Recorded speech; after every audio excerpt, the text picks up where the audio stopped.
일단 세션 시간 됐으니까 OT 시작하겠습니다. 일단 안녕하세요. 저 DNA 학회장 김승혁이라고 합니다. 한 학기 동안 잘 부탁드립니다. 일단 오늘은 딥세션 1차 시작이고 일단 구성은 일단 오리엔테이션 하고 딥러닝이 지금 혹시 본인이 딥러닝 과목이나 아니, 딥러닝을 따로 공부해 보신 분이 있으신가요? 따로 딥러닝은 다들 처음이다라고 가정을 하고 세션을 진행할 거기 때문에 딥러닝 배경부터 시작을 하고요. 마지막으로 딥러닝에서 최근에 많이 사용되는 텐서 부분까지 확인을 하고 물론 오리엔테이션 하는 날이지만 세미나 진행을 조금만 하고 오늘 마무리를 해보도록 하겠습니다. 일단 수업 방식부터 설명을 드리겠습니다. 저희가 고정 세미나는 매주 목요일 18시부터 20시까지 라고 잡아놨지만 절대 20시까지 진행될 일은 거의 없고요. 경영관 103호 오늘 여기서 계속 진행이 될 거고 강의 또한 만약에 출석을 못 하시거나 아니면 중도 하차하시는 분들이 있더라도 이제 계속 확인을 하실 수 있게 유튜브 업로드 예정 중이어서 지금 녹화 중이고요. 그리고 일단 커리큘럼 상으로는 45분 이론 수업하고 10분 쉬고 45분 실습 수업을 하는데 실습이 없는 날도 있고 있는 날도 있을 거예요. 그래서 사실상 수업 시간은 길어봤자 실습이 있어도 19시 30분 정도에는 끝난다고 생각을 하시고 오시면 될 것 같습니다. 다음으로는 스터디인데 지금 스터디는 진행 방식이 각자 지금 카톡방에 올라온 거대로 지금 조가 짜여졌고 청강 기간 이후에 확정을 지을 거고요. 그 전에 만약에 본인이 좀 중요한 고정 스케줄이 생겼다, 불가피한 상황이 생겼다 하시면 각자 멘토나 아니면 저한테 말씀을 해주시면 적절한 조치를 취해드리도록 하겠습니다. 그래서 스터디 진행 방식은 매주 한 명씩 이전 주차 세미나 내용 리뷰를 해주시고 이전 주차 과제가 있었다면 과제 수행을 한 후에 이제 한 명씩 발표 및 어려운 점을 상의를 해주시면 될 것 같습니다. 추가로 이제 저희가 스터디를 진행하는 거를 실적으로 남겨야 저희가 어떤 이런 DNA 활동을 진행했다라고 증명이 되겠죠. 그래서 그 팀의 조장을 한 명 뽑으시고 조장은 활동 사진, 활동 내용, 참여 인원을 포함한 이제 스터디 보고서를 작성해서 올려주시면 될 것 같습니다. 마지막으로 과제는 이제 세미나가 저희가 목요일이니까 그 시작 하루 전날, 즉 매주 수요일 11시 59분까지 과제 완성본을 홈페이지 제출을 해주셔도 되고, 만약에 본인이 좀 불가피한 상황이 있어서 과제 제출을 조금 늦게 했다, 혹은 아니면 아직 하지 못했다 하시는 분들은 세미나 전까지만 제출을 해줘도 일정 부분 감점을 한 후에 채점을 해드리도록 하겠습니다. 그리고 이제 홈페이지에서 과제 제출하는 법을, 근데 뭐 대부분 베이직 세션을 들으시거나 그런 분들이 많아서 다 아시겠지만, 일단 저희가 홈페이지 운영을 하고 있는데, 홈페이지에 보시면 지금 여기 딥세션 부분이 이렇게 있는데 거기에서 과제란에 들어가셔서 양식에 맞춰서 과제를 제출해 주시면 되는데 가장 중요한 게 만약에 저희가 과제가 파이썬 파일, 주피터 노트북 파일처럼 IPYNB 파일로 되어 있으면 그대로 안 올라가요. 어떻게 해야 되냐면 꼭 그걸 한번 압축을 하셔서 zip 파일 형태로 올려주셔야 이제 정상적으로 과제가 제출이 됩니다. 그리고 수업 자료 또한 거기 딥 안에 들어가 보면 수업 자료 부분에 매주 자료를 올려드리니까 만약에 딥 세션이 아니라 다른 세션의 자료를 보고 싶다. 아니면 뭐 청강 기간 이후에 뭐 탈퇴를 했는데 자료는 한번 보고 싶다. 그러시면 DNA 홈페이지에 들어오셔서 자료를 확인하시면 될 것 같습니다. 다음으로 Q&A는 그냥 만약에 스터디를 진행을 하시다가 자기가 좀 모르는 게 있다. 아니면 DNA 자체에 좀 자기 스터디랑 관련이 없더라도 DNA 자체에 좀 궁금한 점이 있다 하시면 홈페이지 Q&A 부분에 질문을 남겨주시면 저나 부학회장이 잘 답변을 해드리도록 하겠습니다. 그리고 저희가 지금 따로 면접 기간 중에, 지금 제 기억에는 탁과생이 3분 정도 있었던 걸로 기억을 하는데, 따로 머신러닝을 다 하셨던 분들이라, 이제 면접을 진행을 하진 않았는데, 저희가 아직 딥러닝을 안 배워봤다 보니까 이게 할 수 있나 없나라고 아리까리 하신 분들이 많을 거예요. 면접도 안 받고. 그래서 저희가 청강 기간을 이제 두고 있는데 저희가 청강 기간을 3차시까지 진행을 하게 됩니다. 그래서 그때까지는 이제 딥세션이 좀 어렵다 아니면 좀 참여하기가 어려울 것 같다라고 말씀하시고 그냥 어, 판단하신 후에 성실한 참여가 좀 어려울 것 같다고 느끼시면 저나 마찬가지로 멘토분께 말씀을 하시고 하차를 하시면 되겠습니다. 근데 청강 기간이 끝난 이후에는 또 저희가 따로 팀 프로젝트나 컴페티션이 없긴 하지만 그래도 계속 남아 계시고 또 학회비도 내시고 또 굿즈도 받으시기 때문에 꼭 성실하게 참여를 해주셨으면 좋겠습니다. 다음으로 이제 상품이 있는데 저희가 학회비를 거두면서 이제 저희가 쓰는 게 아니라 사실 학회원분들을 위해 사용을 해야 되기 때문에 이제 청강 기간 후에 학회에 남아있는 분들에게는 저희가 굿즈를 지급을 하고 과제 완성도, 참여도 등을 저희가 종합을 해서 추가로 지금 출석률도 반영을 해서 이제 우수자 선정을 하고 우수자분들께는 또 따로 상품을 지급을 해드리고 있습니다. 네, 그리고 저희가 지금 운영하고 있는 그 링크들은 이제 홈페이지랑 카카오톡, 인스타그램, 유튜브가 있는데 홈페이지 같은 경우에는 아까 설명드린 것처럼 세미나 자료나 아니면 과제 제출 혹은 아니면 뭐 여러 가지 Q&A 등을 할 수 있는 곳이고 인스타그램은 보셨는지 모르겠는데 거기에 홍보물이나 아니면 저희가 DNA하고 자이하고 같이 뭐 추천 강연회를 한다. 그러면 그런 식으로 홍보물이 올라가게 되니까 꼭 팔로우 해주셔서 행사 놓치지 않으셨으면 좋겠고 카카오톡 같은 경우에는 이제 질문이나 건의사항 문의를 받고도 있지만 저희가 가장 큰 행사는 각 매달 2주차 금요일마다 공모전 같은 저희 대외 활동할 수 있는 거를 정리해서 올려줍니다. 네, 그리고 1년 내내 하고 있는 사업이 DNA에서 스터디 매칭을 해서 공모전을 나가는 경우도 있기 때문에 카카오톡 오픈 채팅방 꼭 들어오셔서 정보 얻어가셨으면 좋겠습니다. 마지막으로 유튜브는 저희 실시간 강의 아니면 뭐 학회 설명회 아니면 그런 다른 행사들 촬영한 영상들을 올리고 있으니까 만약에 복습이나 아니면 추가로 더 공부하고 싶다 하시는 분들은 꼭 구독을 하셔서 영상 확인하시면 될 것 같습니다. 일단 이건 DNA 공모전 공지 오픈 채팅방인데 일단 제가 PDF 파일에도 넣어놨으니까 만약에 들어오실 거면 여기 카톡방으로 들어오셔가지고 아직 저희가 3월달 공지가 안 나갔으니까 꼭 들어오셔서 같이 정보를 좀 가져가셨으면 좋겠습니다. 일단 스터디 팀 매칭은 카톡방에 올려드린 대로 제가 이렇게 정리를 해드렸고요. 네.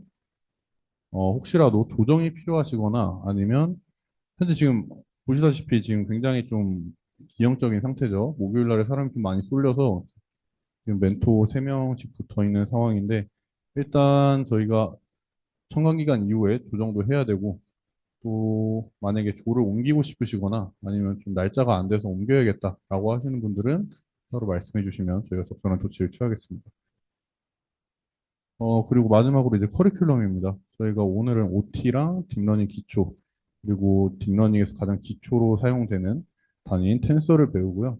2차 시는 이제 저희가 머신러닝을 예전에 하긴 했지만 사실 방학 지났으니까 좀 아리까리 하잖아요. 그래서 머신러닝 리뷰랑 이제 기본적인 이제 딥러닝의 알고리즘들인 이제 경사광법, 인공신경막, 오차 역전파법을 배우고 그 다음부터는 이제 딥러닝 관련 학습 기법들, 그 다음에 CNN과 RNN을 순서대로 배우게 됩니다. 네, 일단 OT는 마무리하고요. 뭐 이미 다들 베이직 세션을 들으시거나 아니면 다 머신러닝까지 다 이미 하셨던 분들이기 때문에 크게 OT 내용에서는 말씀드릴 게 없었고 그냥 그런 게 이렇게 세미나가 진행되는구나, 한 학기 활동이 진행되는구나 라고만 인지를 해주시면 될 것 같습니다. 자, 이제 딥러닝 처음으로 이제 딥러닝 배경에 대해서 좀 한번 확인을 해보겠습니다. 일단 딥러닝이라는 것 자체가 머신러닝 안에 속해 있는 거기 때문에 저희가 근데 혹시나 해서 그런데 그 다들 머신러닝은 다들 해보신 거죠? 머신러닝에 대해서 따로 다시 설명을 드릴 필요는 없겠죠? 그래서 이제 머신러닝 안으로 좀 더 깊게 들어가면 딥러닝이 나오는 건데 저희가 인공지능이라는 큰 골자는 이제 인간의 학습 능력, 추론 능력, 지각 능력 그 외에 모든 지능을 이제 저희 컴퓨터, 즉 인공적으로 구현한 컴퓨터 프로그램을 저희가 인공지능이라고 얘기를 하는데 그 중에서 머신러닝이라는 게 뭐냐면 머신러닝은 저희가 경험을 통해 자동으로 계산하는 컴퓨터 알고리즘 연구라고 생각을 하시면 됩니다. 저희가 머신러닝을 하면 뭘 하죠? 어떤 값을 예측을 하죠. 그렇기 때문에 저희가 이 여러 가지 이제 컴퓨터에다가 그 경험들을 넣어서 그 값을 개선을 시키는 컴퓨터 알고리즘이구나라고 인지를 하시면 됩니다. 근데 이제 그럼 딥러닝은 뭐냐라고 하면 이제 저희가 머신러닝에서는 뭐 머신러닝 모델들 뭐 캣부스트 아니면 뭐 라이트 GBM 아니면 엑스트라 트리스 이런 머신러닝 모델들이 있는데 그걸 지나서 이제 여러 가지 비선형 변환 기법의 조합을 통해서 이제 더 높은 수준의 추상화를 시도하는 기계학습 알고리즘의 집합이라고 이해를 하시면 될 것 같습니다.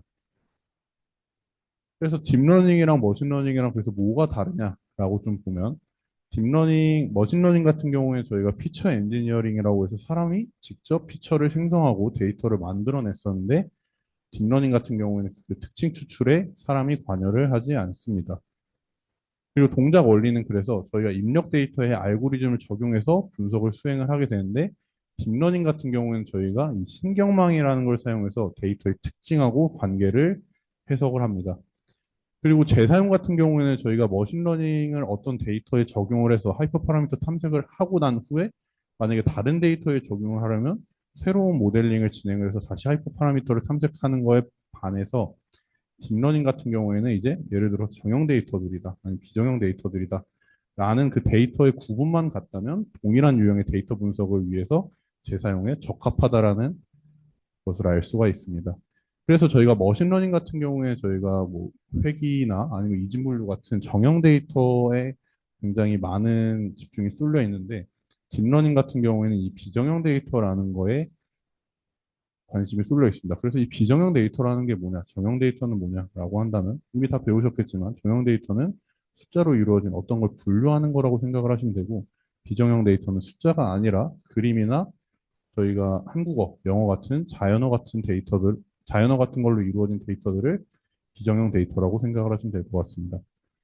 일단 그래서 결과적으로는 이제 저희가 나오는 아웃풋들은 그냥 정형 데이터는 그냥 저희가 얘가 뭐 예를 들어서 중고차 값 예측 프로그램을 했다. 그러면 그 중고차의 값이 얼마겠어요라고 예측을 해주는데 반면에서 이제 딥러닝 같은 경우에는 물론 이렇게 뭐 얼마겠다라고 예측도 가능하지만 그 결론을 이렇게 점수로 나타내는 게 아니라 뭐 자연어 같은 텍스트로 나타낼 수도 있고 아니면 소리로 아웃풋을 낼 수도 있고 그래서 여러 가지 형태의 데이터로 아웃풋을 출력을 할 수가 있습니다.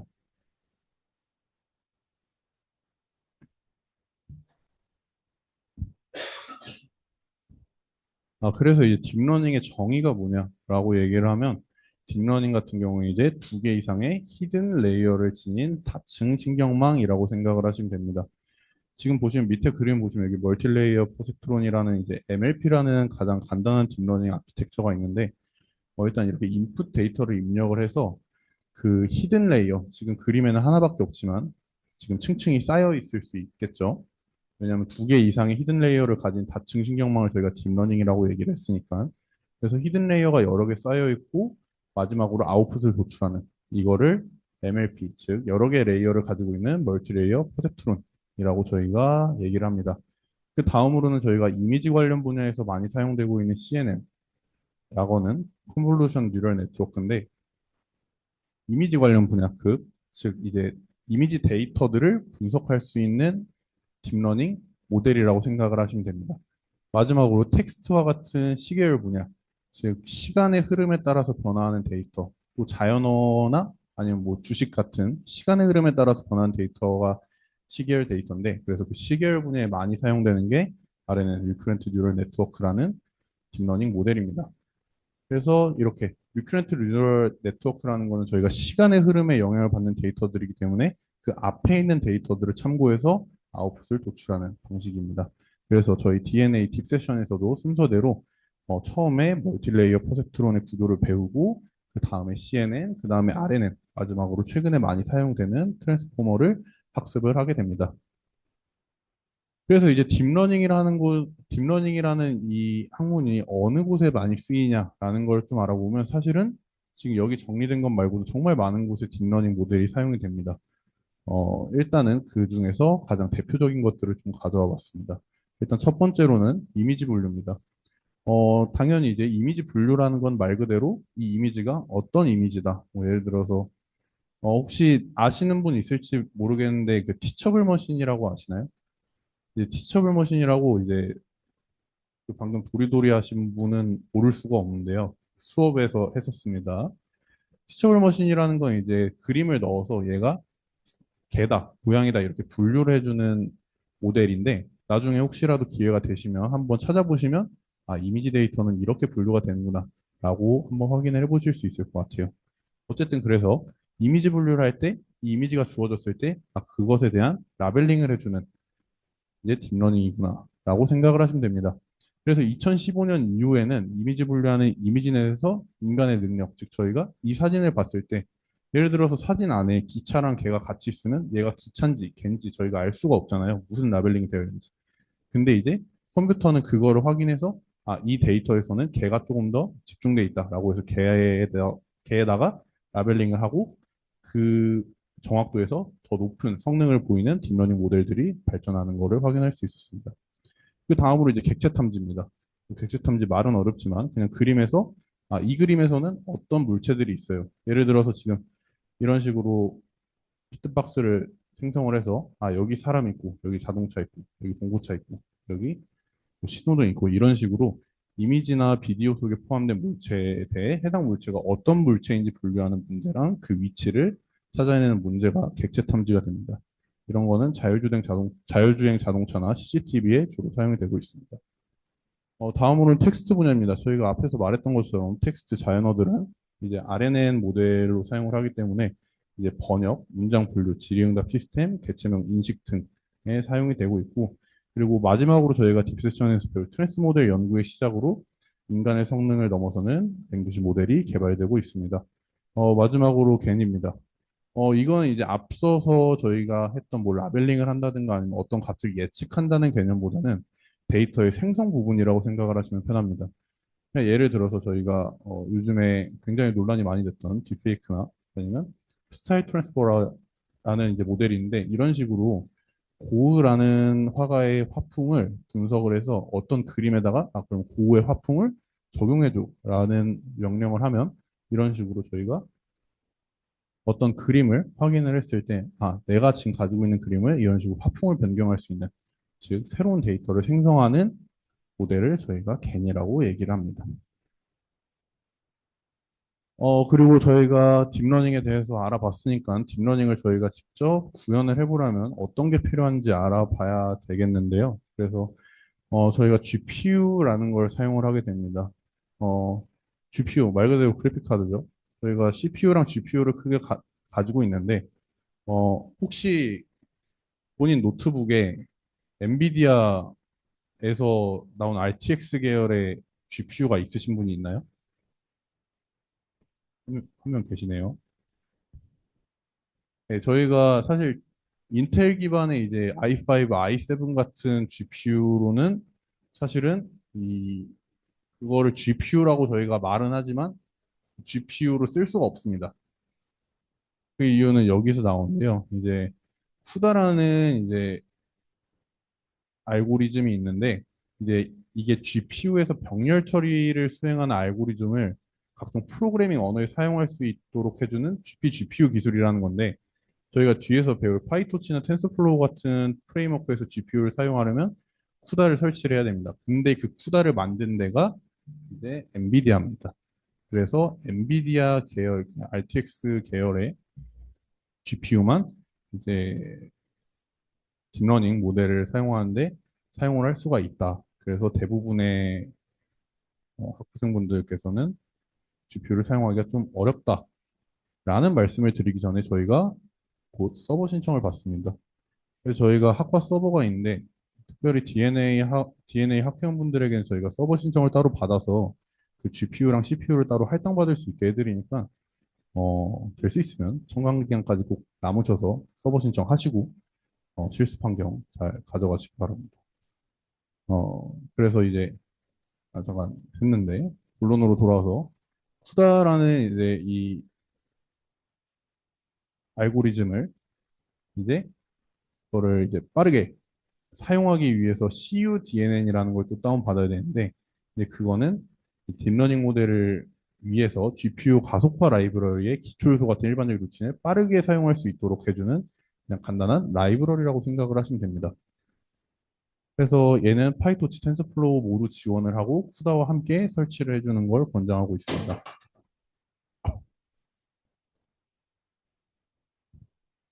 네, 그래서 GPU 사용 방법이 어떻게 되냐면 이제 저희가 오늘 실습 파일에 드렸던 것처럼 이제 토치 모듈을 사용해서 GPU를 이용해서 계산을 할 수 있는지 없는지를 보고 그걸 디바이스에 할당을 해줍니다. 그래서 이 코드를 뭐 어차피 제가 이걸 읽어드리는 건 별로 의미가 없을 것 같고 그냥 이거를 해봤을 때 여기 보시면 토치점 디바이스하고 쿠다이스, 토치 쿠다이스 뭐식이 있으면 이 메소드가 가능하면 쿠다를 즉 GPU를 할당을 해주고 그게 불가능하다. 그게 아니다. 하면 CPU를 할당을 해줍니다. 그래서 아마도 그 실습 파일을 커널에서 돌려보시면 높은 확률로 사용하는 디바이스에 CPU가 나오게 될 겁니다. 이건 학과 서버라 쿠다가 나오고요.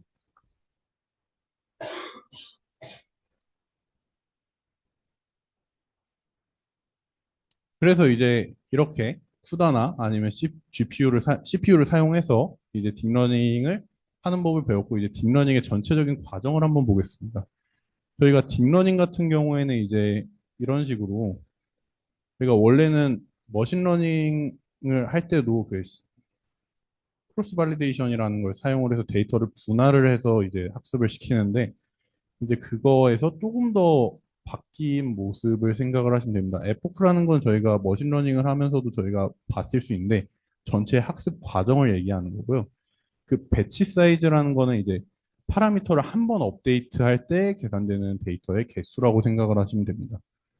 그리고 미니 배치는 그 데이터를 배치 사이즈씩 나눈 한 개의 부분. 그러니까 저희가 예를 들어서 이런 식으로 되어 있으면 데이터셋을 배치 사이즈를 5로 잡아놓으면 이제 그 5개가 나오고 그 하나마다 이제 미니 배치라고 인식을 하시면 될 것 같습니다. 그리고 이제 이터레이션은 이제 한 개의 미니 배치를 학습해서 학습을 하는 횟수를 얘기를 합니다. 그래서 이 과정을 전체를 거치는 거를 이제 에포크라고 얘기를 합니다. 그래서 예를 들어서 배치 사이즈가 30이고 에포크가 10이다 라고 하면 32개의 데이터로 한 개의 미니 배치를 구성을 한 다음에 1 에포크당 20번의 이터레이션을 진행을 합니다. 그럼 총 20회의 이터레이션을 진행을 하고 그거를 10번 반복하니까 총 200번의 반복학습이 진행이 되게 되는 겁니다. 이 부분은 조금 더 뒤에 있는 운영진들이 나중에 잘 설명을 해줄 겁니다. 그냥 지금은 이런 게 있구나라고만 인지를 하시면 될 것 같습니다. 그리고 저희가 딥러닝 같은 경우에는 아무래도 저희가 어떤 데이터를 가져와서 하기보다는 데이터셋이 이미 많이 널려져 있는 게 많다 보니까 대표적인 데이터셋들이 있습니다. 그래서 첫 번째로는 이미지넷입니다. 이제 이 이미지넷이 고안이 된 거는 이제 세상에 있는 모든 객체를 인식하고 오버피팅 문제를 극복하고자 제안을 한 데이터셋입니다. 오버피팅의 가장 큰 문제점이 이제 데이터 개수가 적어서 아니 학습이 많이 되기 때문에 데이터가 많아서 학습이 아니지. 데이터가 적어서 그 부분에 대해서 학습을 많이 하면 오버피팅이 일어나게 되는 건데 그래서 그 데이터의 양을 충분히 늘려서 그 오버피팅을 방지를 하게 되는 겁니다. 그래서 22만 개의 카테고리하고 1,400만 장의 이미지 데이터가 모두 주석으로 라벨링 되어 있는 것을 알 수 있습니다.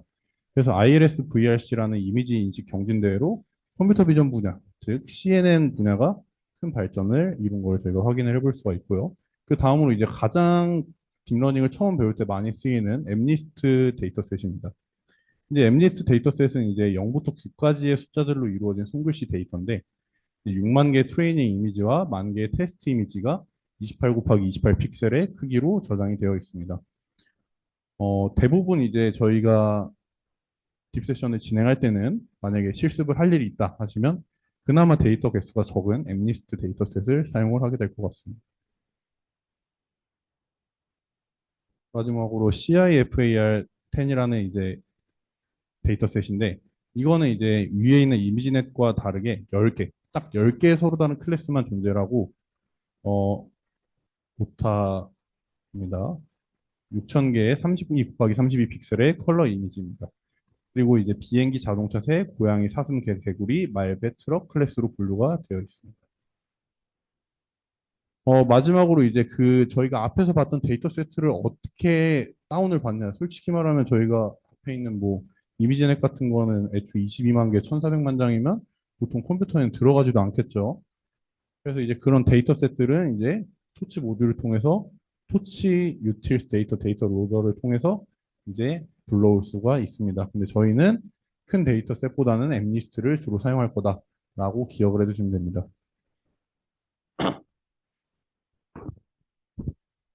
이제 마지막 파트입니다. 이제 텐서라는 걸 배울 건데 텐서는 이제 저희가 넘파이를 배웠으면 굉장히 좀 익숙하게 다가올 수 있는 이제 데이터 표현 단위입니다. 그냥 저희가 이름을 텐서라고 붙였는데 그냥 다차원 행렬이라고 생각을 하시면 됩니다. 그래서 이제 저희가 어, 혹시 선형대수나 아니면 뭐 기하 대충은 다 아실 거라고 생각하고 설명을 드리겠습니다.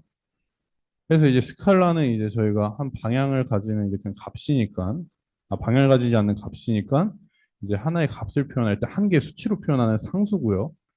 이제 벡터는 하나의 값을 표현할 때 두 개 이상의 수치로 표현하는 1차원의 벡터를 얘기를 하고요. 행렬은 저희가 많이 쓰는 매트릭스죠. 그래서 두 개 이상의 벡터 값을 통합해 구성된 값, 즉 2차원이고, 텐서는 저희가 2차원 이상, 점점 3차원 이상의 배열을 얘기를 합니다. 그래서 지금 이미지를 보시면 이렇게 스칼라는 하나 단일 숫자, 벡터는 1차원, 매트릭스는 2차원, 텐서는 3차원 이상의 데이터인 걸 알 수가 있습니다. 이런 그림으로 이해를 하시면 됩니다.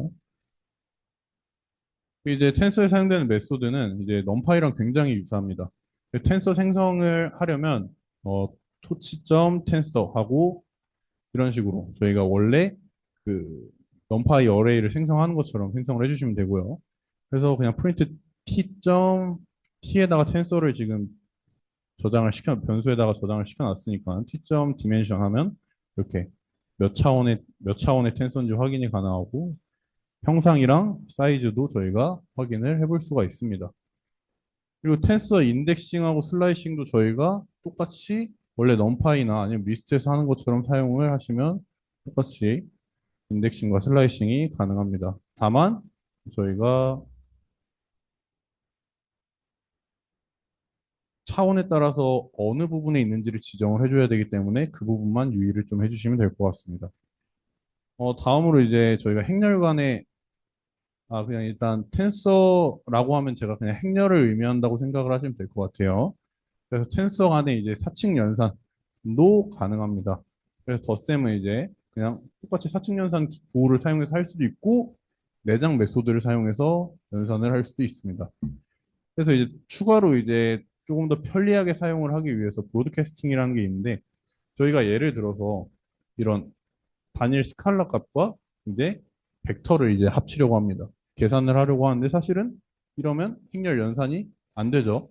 근데 저희가 이 브로드캐스팅을 사용을 하면 이제 이 스칼라랑 텐서의 연산이 가능해진다. 그래서 브로드캐스팅 같은 경우에 서로 다른 크기의 텐서를 연산을 할 때 자동적으로 사이즈를 맞춰줍니다. 그래서 이런 식으로 그냥 스칼라 3이랑 지금 벡터 1, 2를 더하면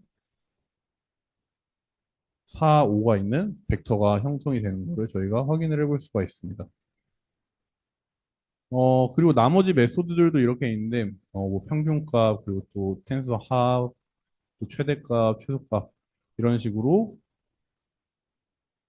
찾아볼 수 있고, 이 argmax 같은 경우에는 어떤 열을 기준으로 최대값을 구하는, 또 얘는 어떤 열을 기준으로 최소값을 구하는 이제 메소드라고 생각을 하시면 될 것 같습니다. 혹시 좀 빠른가요? 아니죠? 그리고 이제 뷰라는 게 있습니다. 뷰는 저희가 numpy에서 사용되는 reshape과 같은 함수입니다. 같은 메소드입니다. 그래서 만약에 이런 식으로 지금 0, 1, 2, 3이라는 이제 단일 배열을 이제 마이너스 1을 줘서 이제 나머지에 맞춰서 쉐이프를 형태를 변화를 시켜주고 이제 2차원 배열로 바꿔보고 싶다라고 해서 이런 식으로 다시 0, 1, 2, 3 이렇게 일자로 되어 있는 거를 0, 1, 2, 3 이렇게 되어 있는 다차원 배열로 만들어 줄 수가 있는 겁니다. 그리고 스퀴즈입니다. 스퀴즈 같은 경우는 이제 이런 식으로 지금 펼쳐져 있는 텐서를 이제 이런 식으로 원래 이렇게 펼쳐져 있는 거를 이렇게 일자로 다시 붙여주는 개념이고요. 언스퀴즈 같은 경우에는 반대로 이렇게 붙였던 텐서들을 다시 펼쳐주는 형태의 배열이라고 생각을 하시면 됩니다. 그리고 이제 콘캐트네이트라는 이제 합쳐주는 이제 텐서 메소드가 있는데 이제 이거는 그냥 말 그대로 저희가 판다스에서 사용되는 콘캣이랑 같은 개념입니다. 이렇게 텐서가 이미 존재를 하는데 어떤 축을 지정을 해줘서 디멘션 0 해주고 x랑 y를 합쳐줘라 하면 이런 식으로 합쳐지는데 여기서 중요한 거는 디멘션 1 이런 식으로 작성을 해주면 이게 어떤 형태로 합칠 건지가 결정이 가능합니다. 다음으로 이제 스택입니다. 스택은 이제 이런 식으로 콘캣을 이제 편하게 구현을 해주는 건데 이제 이렇게 x, y, z의 각각 벡터 형태의 텐서를 지금 만들어주고 토치점 스택 x, y, z 하고 이제 이렇게 디폴트 값이 디멘션 0이기 때문에 0을 합쳐보면 그냥 x, y, z가 이렇게 일렬로 합쳐지는 걸 확인을 할 수가 있고 또 디멘션 1로 따로 지정을 해주면 1차원을 기준으로 텐서가 합쳐지는 것을 저희가 확인을 할 수가 있습니다. 마지막으로 이제 마지막이 아니라 타입 캐스팅이라는 거는 이제 그 텐서의 형태나 이제 어떤 이제 그 텐서 안에 있는 값들의